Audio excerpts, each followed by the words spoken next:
Hi, welcome back. I'm Terry Burns, and this is the second of 3 videos I'm making about the ancient Greco-Egyptian alchemist Zosimos of Panopolis. This is supplementary material for my course on the Monas Hieroglyphica, or Hieroglyphic Monad of John Dee, especially for those of you who have read and understood past Theorem 20. In other words, this is an advanced class. If you are just interested in ancient Greco-Roman alchemical texts, that's awesome. Please stick around, although you may want to check out the last video that I did because that will give you the context for what I'm talking about here. On the other hand, if you are wondering or intrigued about why we're talking about a text written before the Library of Alexandria in relation to another text written in 1564 by John Dee, well, I was intrigued too, and I've spent a lot of time studying it. Would love to have you in the course, but you might want to join in a little earlier, and the playlist for my whole course is below. All right, if that introduction hasn't scared you off, let me share my screen here and we will get started talking about Zosimos of Panopolis. And we're going to talk about his work on excellence, sometimes translated as on virtue, sometimes just translated as a vision of Zosimos.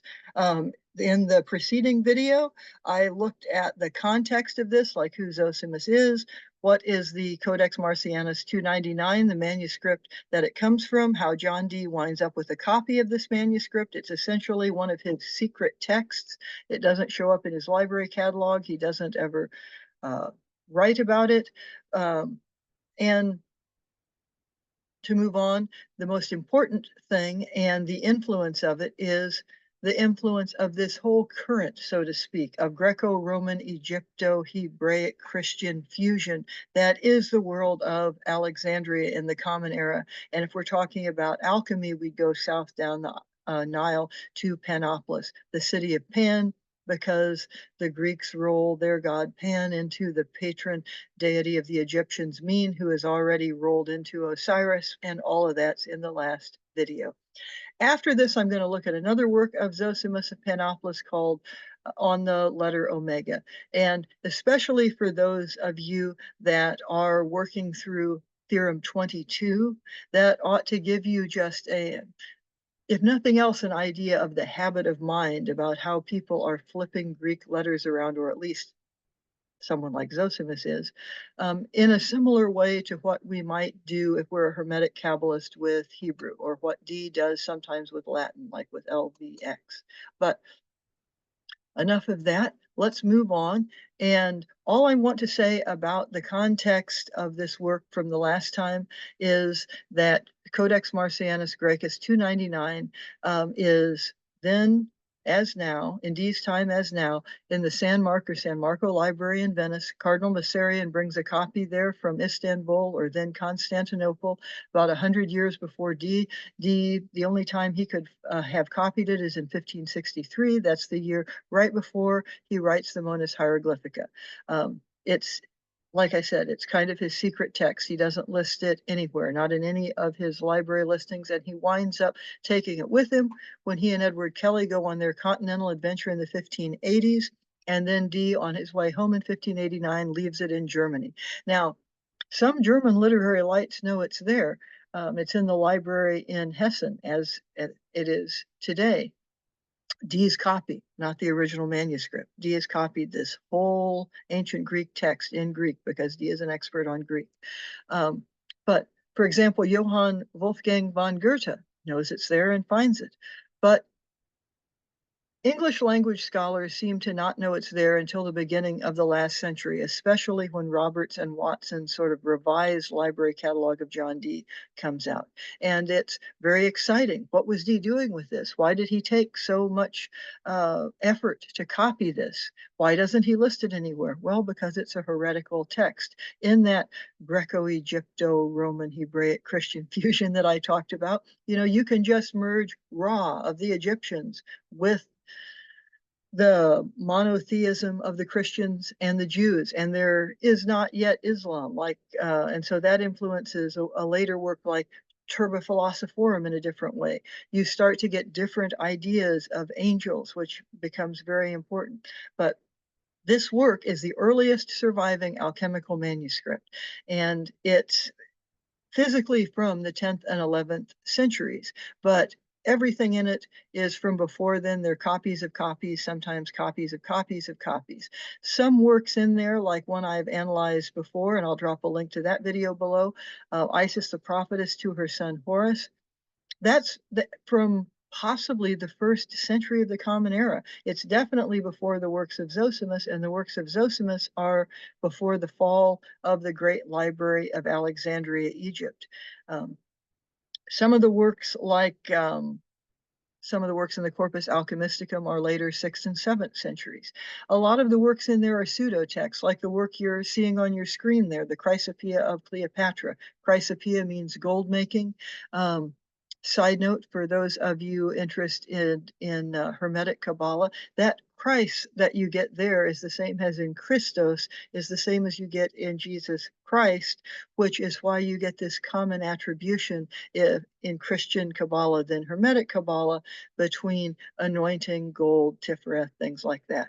Okay, but with the Chrysopoeia of Cleopatra, the gold making of Cleopatra, the way that Cleopatra, as the last pharaoh and the only one of the Ptolemies, the Greek pharaohs who actually learned Egyptian, the way she would become gold is not to like lead into gold, our idea from sort of medieval alchemy. It's the belief is the literal skin of the pharaohs is gold. And through the process that I just gave simple outlines of in the last essay of, say, the opening of the mouth ritual, after a pharaoh dies, the pharaoh is mummified, the Ka unites with the Ba, and they go through the 12 gates of the underworld, right? So as they go through the 12 gates of the underworld and fight Apep and have their heart weighed by Mot, and then if all goes well, merge with the sun god Ra, Ra is gold. They have become gold because they've merged with the God. So becoming gold in this sense is becoming one with the divine, even in a work attributed to, but almost certainly not by, a former pharaoh.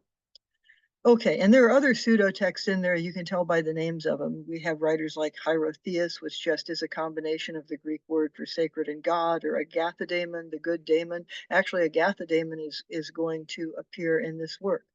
All right, we're almost to the beginning of Zosimos's vision of alchemical transformation, which is a spiritual transformation into divine gold. It's divided into 3 lessons. The first lesson is much longer than the second 2, and it is one of the very few texts of Zosimos translated in full into English, probably because it's so fascinating. The first person who translated it was Sherwood Taylor. He was the curator of the Museum of Science and History at Oxford, and he did that back in 1937. That was the same year as his groundbreaking work on Greek alchemy generally, or as we would call it today, Greco-Egyptian alchemy, looking at the origins of the alchemical tradition in the West as originating in the Greco-Egyptian period.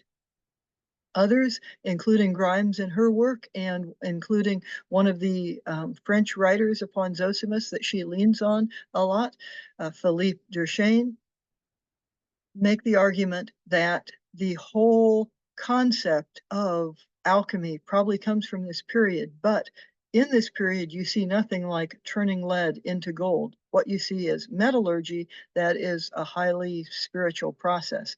Anyway, that translation that Taylor did is reprinted in later works like this one called The Alchemists. Taylor is very interested in physical alchemical devices and how they work, and more on that in a moment. French translations have been done even as in the late 1800s by Berthelot. That's the one that Arthur Edward Waite leaned on, and by Michelle Mertens. So in this presentation, since I'm a John Dee scholar, I'm not a scholar of these ancient texts, I'm going to lean heavily on these people. I'm going to rely on the analysis given by Shannon Grimes in her work Becoming Gold, and on the translation done by Taylor. And a few days after this drops, since Taylor's translation is now in public domain, I'll drop it in below and drop it on my Facebook group. All right, I'm going to use illustrations from the Chrysopoeia of Cleopatra, that page you just saw. Why? Well, because of the wonderful work done by Taylor. Taylor tries to figure out, how does this device work? And other devices referred to by Greco-Egyptian alchemist writing in Greek. Remember, the center of Greek language and culture at this time is not in Greece, it's in Egypt. The last pharaohs are Greek. And we're now after the time of the last pharaohs anyway with this. We're at least a couple centuries into the Common Era, probably right before the fall of the Library of Alexandria. But anyway, after Taylor figures out how these devices work, Taylor figures out that that device in the Chrysopoeia of Cleopatra is probably a Bain Mary. That is the distilling apparatus created by the first known human alchemist, Mary, sometimes called Mary the Jewess, Mary the Hebrew, Mary the prophetess, just like we get Isis the prophetess, and that this device is the device that Zosimos is referring to in this work that Taylor translates. Okay, and that Grimes writes an in-depth analysis of. So we'll have some illustrations from there. In the last video, I talked about some basic things about beginning of the Common Era Egyptian theology. But one of them I'm going to repeat here because it is so important. It is the idea that the gods create the world anew every day. When the sun rises in the east, that's Ra, and Ra takes 12 hours across the sky after being born at sunrise, and Ra dies in the west. That's why funerary complexes are in the west.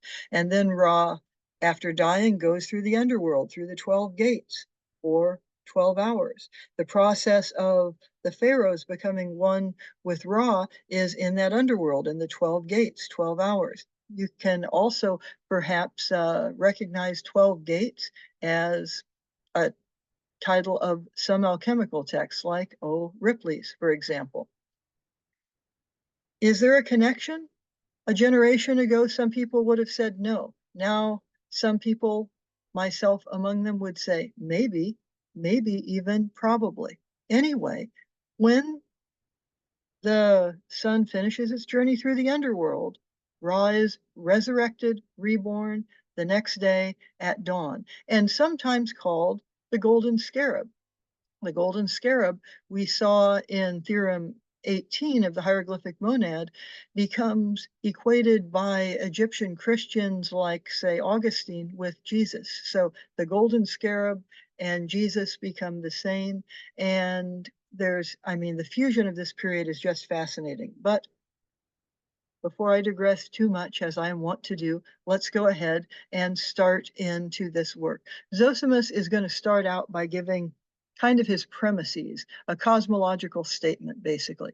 And Zosimos says, the composition of waters, the movement, growth, removal, and restitution of corporeal nature, the separation of the spirit from the body, and the fixation of the spirit upon the body are not due to foreign natures, but to one single nature acting upon itself, a single species, such as the hard bodies of metals and the moist juices of plants.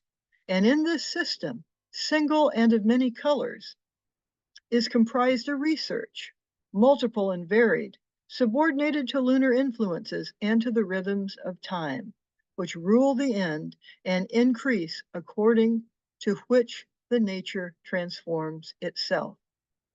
Those of you in my course on the monad may think of that quote we spoke about so much, the nature rejoices in nature, which had its greatest iteration in the Isis the prophetess to her son Horus fragment from the Codex Marcianus.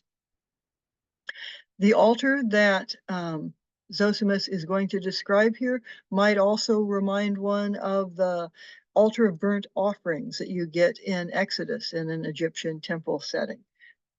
You can also think of these two parts of the device here, since they did perspective a bit different. At the bottom, you have a bowl and stuff that is boiling. It's going up that tube in the middle. And at the top, that dome would be up like this, and the one below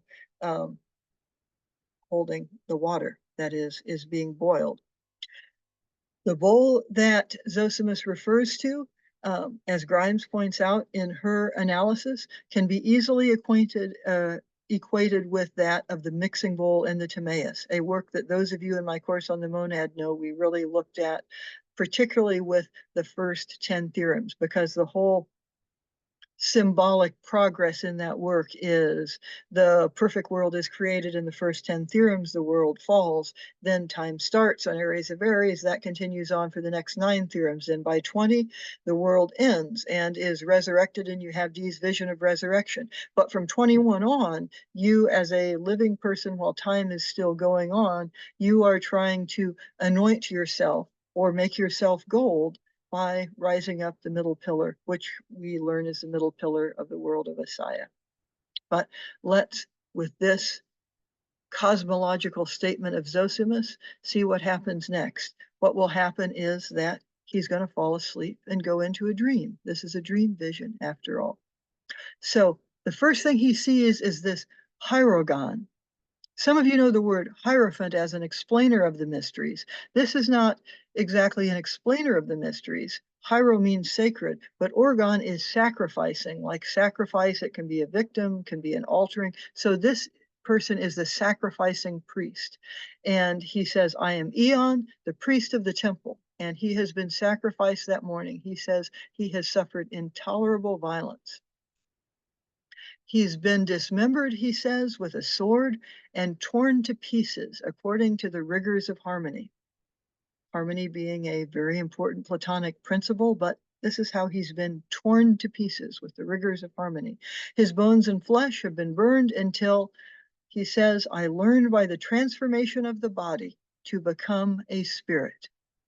Now there is a wordplay going on here. It seems if he's been torn to pieces, he's dead, right? So this is his spirit that Zosimos is talking to. But also Zosimos is looking at this distilling apparatus where the spirits that come off are volatile vapors that are going to come off, say, the top of a alembic or the top of the Bain Mary. So, and it could be mercury or sulfur or some volatile body that is in there. So all of that is going on. But whatever it is, suddenly the sacrificing priest's eyes fill up with blood, and he starts gnawing off his flesh and vomiting his skin. It's a horrible sight, and so Zosimos wakes up. But as soon as he wakes up, Zosimos seems to calm down, and he says, well, is this not the situation of the waters? And then he believes he's understood it well.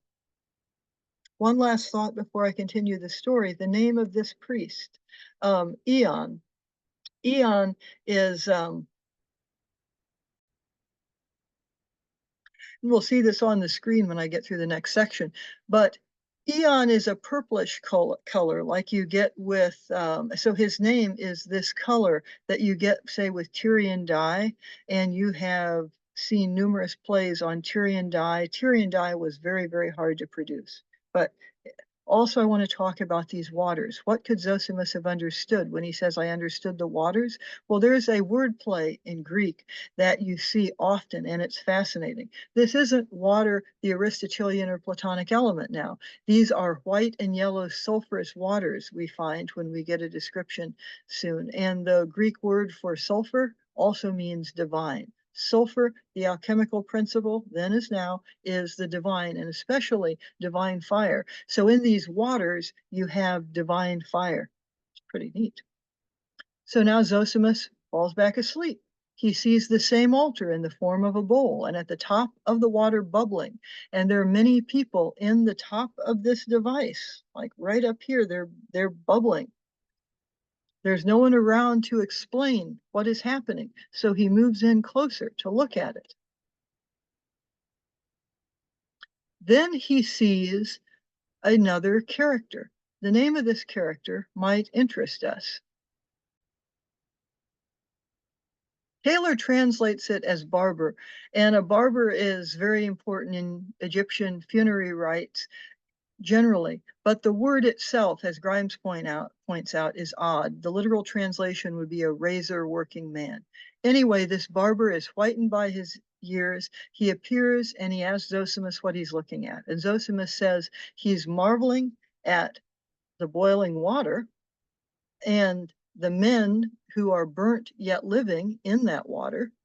And the priest tells him, well, this is a place of the exercise of preserving.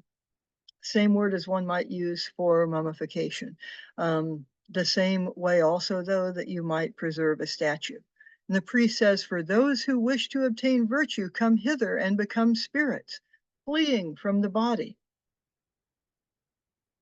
So Zosimos asks the man, are you a spirit? And this priest, Eon, says, well, this man is a spirit and a guardian of spirits. And Eon says that at this altar, Zosimos is witnessing the entrance, the exit, and the transformation. Now notice, Eon seems to have permission to tell these things to Zosimos. That gives us an indication that Zosimos is probably a priest. And remember in the last video, we talked about how if you're going up the stairs in a temple complex like the House of Gold in nearby Dendera, lower artisans don't go in to the room where they're doing certain rituals. So anyway, with all of that in mind, all the people in the boiling water are still wailing, and it's horrible. So, and what popped up at the bottom are basically things I've told you already about the opening of the mouth ceremony, and Eon meaning violet colored, like you get with precious Tyrian dye.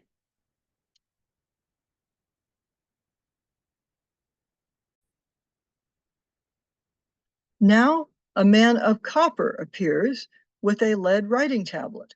So he looks at his tablet and says that he counsels those under punishment to calm themselves. I mean, after all, they're just boiling in water, right? But that's what he says. He counsels them to calm themselves. And he tells each of them to take in their hands a lead writing tablet and to write with his own hands, the hands of each individual person, you know, not the copper man's hands. And I'll just read you now from Taylor's translation because this next part is pretty dramatic. The copper man says to the people there that they should keep their faces upward and their mouths open until your grapes be grown, making a parallel to grapes being distilled into wine, and you get sometimes the spirit of wine off the top of there. Then everyone in there does what he told them to do. They keep their heads up. And the master of the house says to Zosimos, you have seen, you have stretched your neck on high, and you have seen what is done. And Zosimos says that he saw. And he says to himself, the man of copper, this man of copper you have seen is the sacrificing priest, and the sacrifice, and he was the one that vomited out his own flesh. And authority over this water and the men under punishment was given to this sacrificed priest, who was, as you can tell, sacrificed himself. Eon has been given the authority of the men under punishment. And so Zosimos wakes up after he's had this realization, and he says to himself, what is the occasion for this vision? Is not this white and yellow water boiling and divine, which also means sulfurous, and sulfur is volatile. It's an alchemical agent that transforms things. And Zosimos says he understands.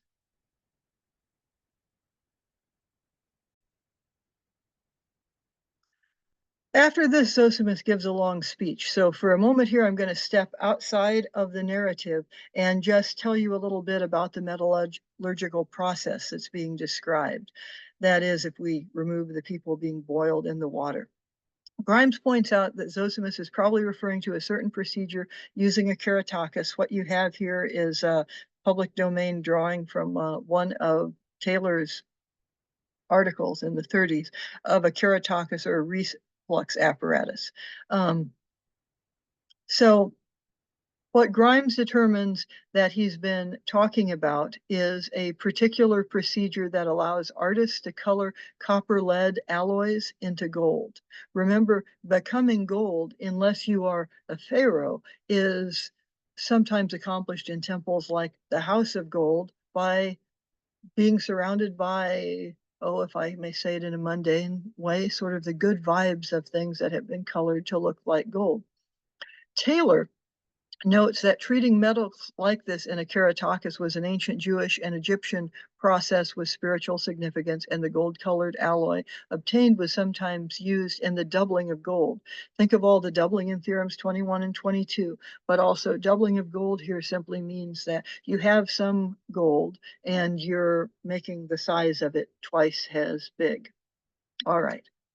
The process causes color transformations that are going to agree with this text, that we start out with a blackened copper lead alloy, just like someone needs to have the dross of their spirit burned out. It's whitened. That's the silver part of the process. You can whiten lead into silver rather easily. Then it's yellowed with sulfur and gold. Sometimes the reddening follows the yellowing and sometimes it precedes it, because sometimes it refers to sulfur and sometimes to actual gold. Anyway, there's 4 steps in this process. And since we're not going to fire up our keratosis now, we're not going to worry much more about the alchemical process going on here, but it is a real process that would be done with a copper lead alloy, hence the copper man and hence the lead tablet and so forth.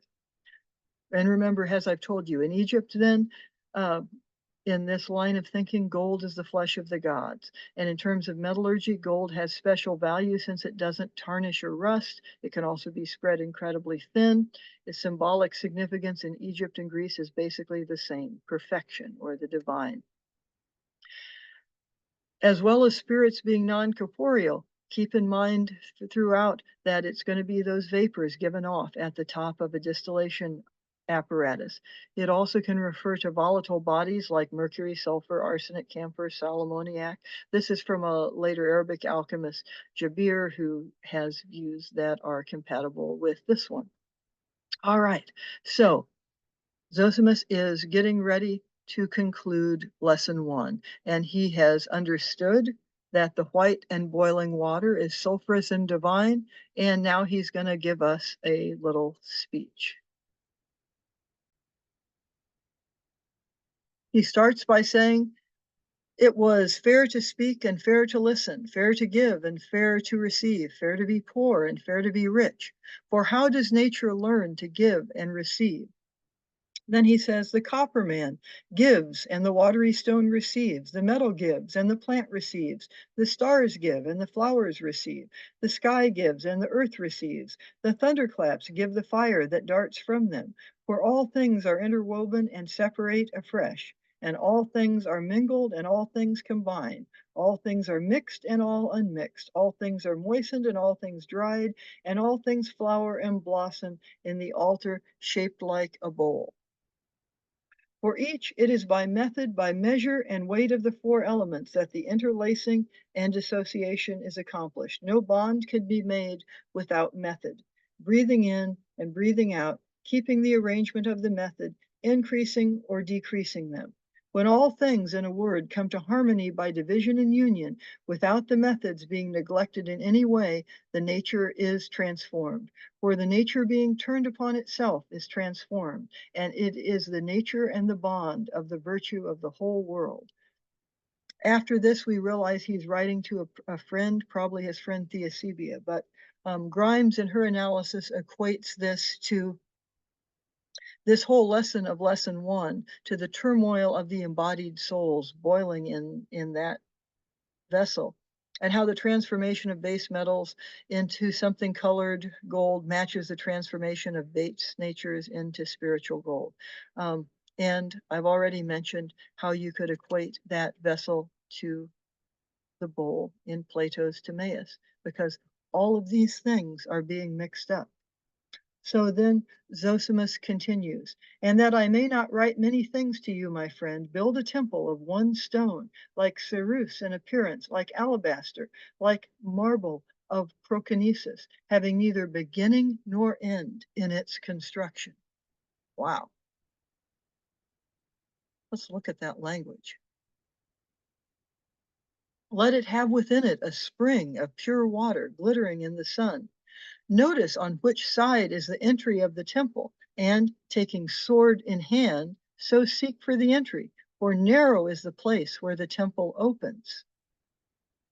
In the last video, we discussed some things about steps, the steps going up, and the steps here will be significant. But wait, first, a serpent lies before the entry guarding the temple. Seize him and sacrifice him. Skin him and taking his flesh and bones, separate his parts. Then reuniting the members with the bones at the entry of the temple, mount thereon and enter. You will find there what you seek.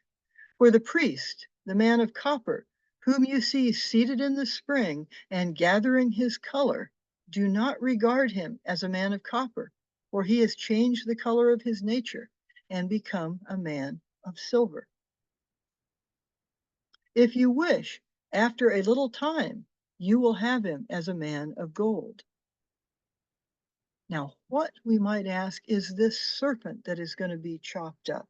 We know from the some of the things we've looked at in the last video that is this Apep that in the underworld one has to battle with before before you can approach the temple of Osiris, and Mot weighs your heart and so on.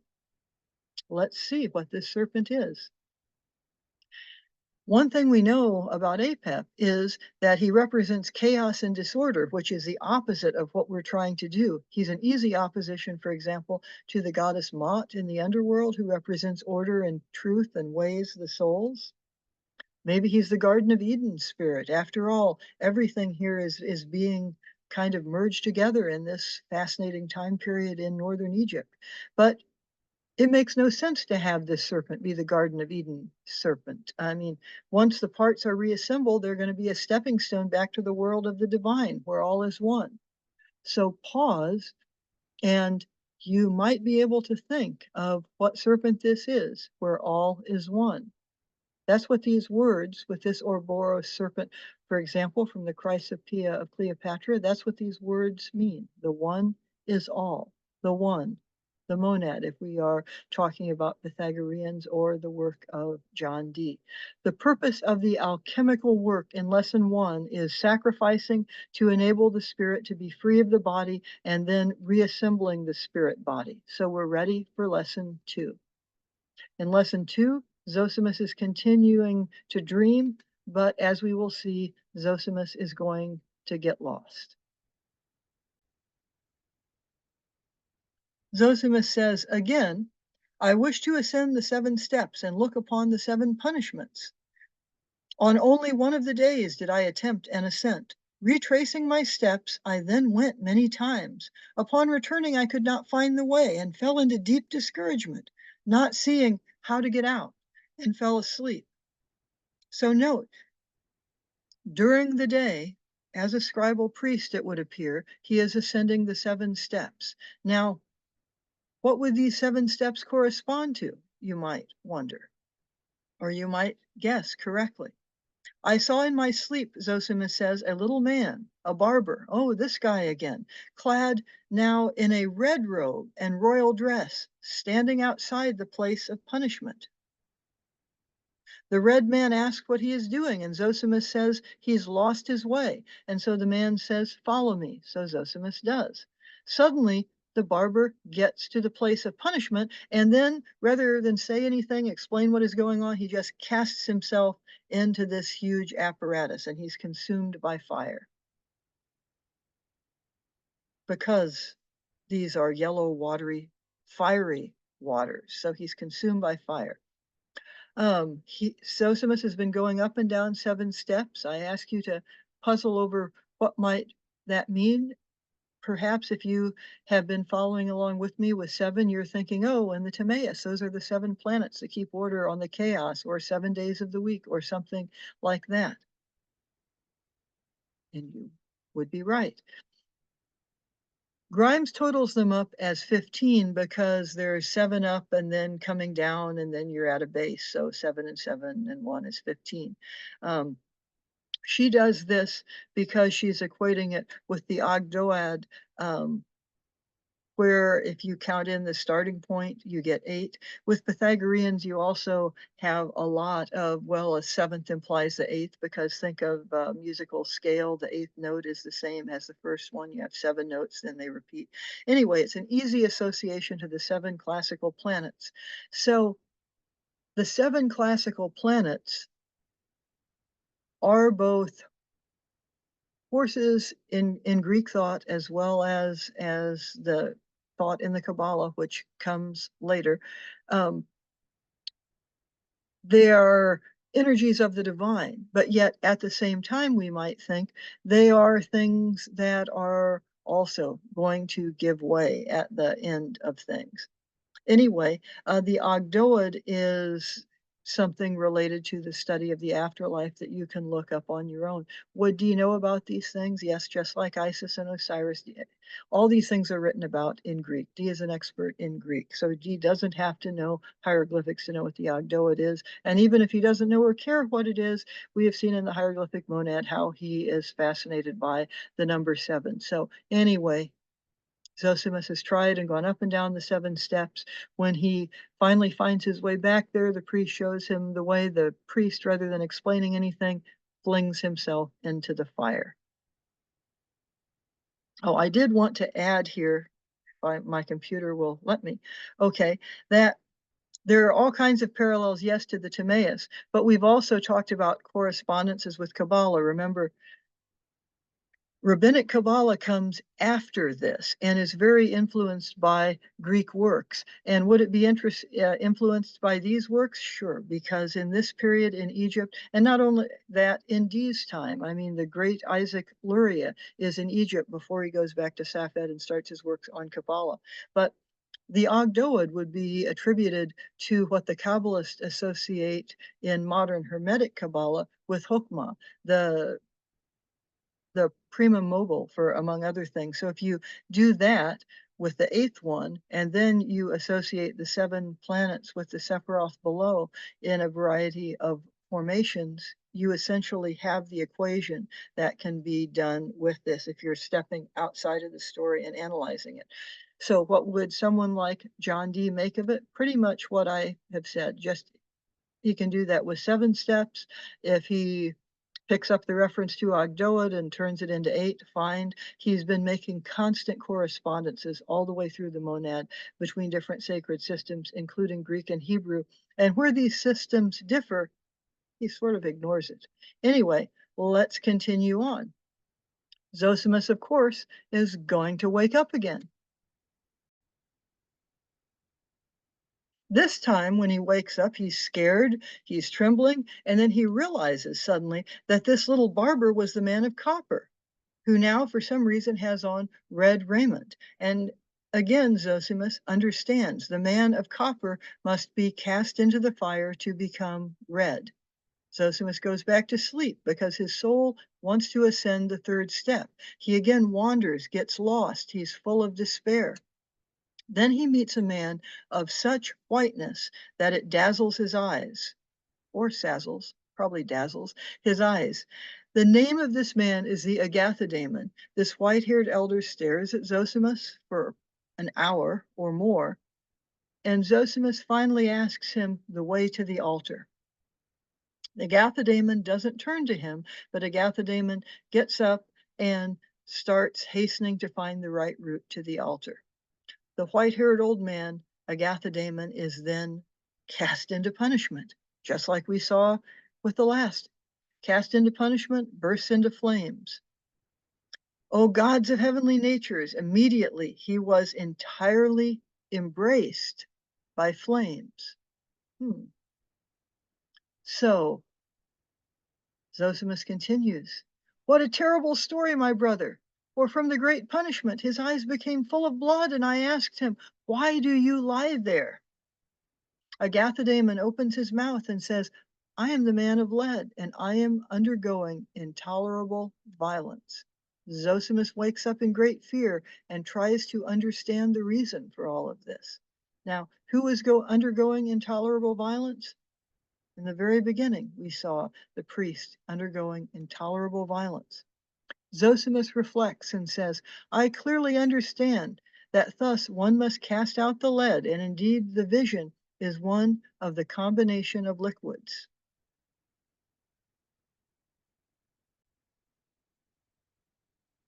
That brings us to lesson 3.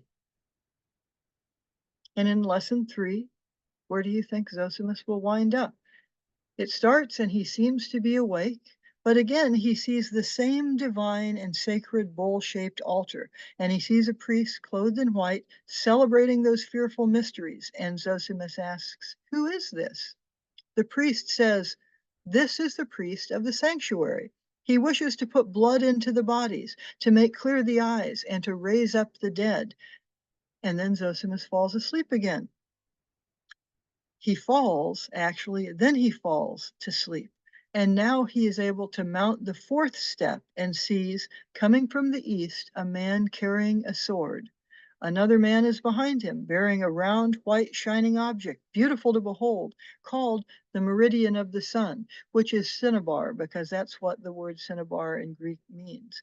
It also can just mean the south. It can also mean the sun at noon. As the 3 of them move towards the altar, the man with the sword says, "Cut off his head and sacrifice his meat and his muscles by parts, to the end that his flesh may first be boiled according to method, and that he may then undergo the punishment." Oof. Note that this time, though, the altar is divine rather than a place of punishment. That is, it's a divine altar, and it's a place of punishment, but an altar that is divine. In this lesson, Zosimos climbs the 4th step, corresponding to the sun, Ra, and gold.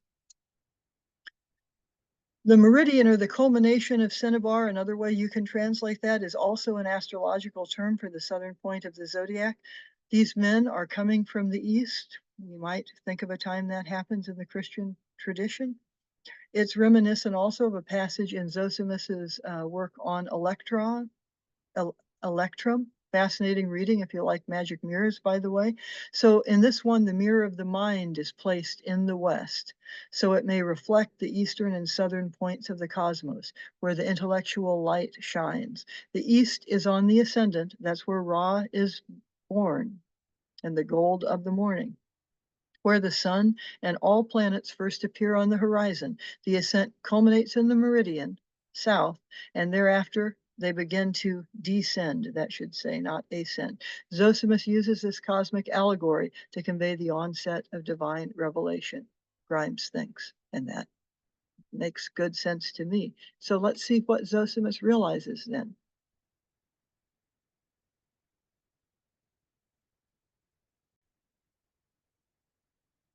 First of all, we realize, since this is the 4th step, that this silver white alloy is about to become gold colored. And Zosimos knows, although he doesn't say, that he is going to have to take the sword and sacrifice the bearer of cinnabar, who represents the sun in its fullness. The priest is in white, we realize, and that is the first priest Zosimos encountered at the outset. That priest had told Zosimos that he'd been sacrificed with a sword, dismembered and burned in the fire of divine waters. Zosimos has just been told to do the same. The first time you realize what is happening here, if you're figuring this out on your own, you might shiver at this point, because then Zosimos says he understands that these things concern the liquids of the art of the metals. The sword-bearing priest takes up the sword and says, "You have fulfilled the 7 steps beneath." The cinnabar man, as soon as the lead has been cast out, says, "The work is completed." Meanwhile, what we realize is this man in the dream seems to be a dream projection of Zosimos himself. As Grimes says in the end of her analysis, the goal of this is union with the divine mind, and therefore the final image, where Zosimos, you realize, is needing to slay himself, represents self-consciousness. He is that man that he has to slay. The last thing to be slain in this allegory of alchemical and spiritual transformation is self-consciousness. In the sacred art, the transformation of matter, the corporeal arts and the transformation of self, the spiritual arts, these two things go hand in hand. But the lead being turned into gold is not real physical lead. It's a copper lead alloy being made that is made into gold as the spirit is transformed into gold. The artisans who produce divine statues, because that opening of the mouth ceremony that I talked about in the last video is done upon the statues too, so that divine presence enters them.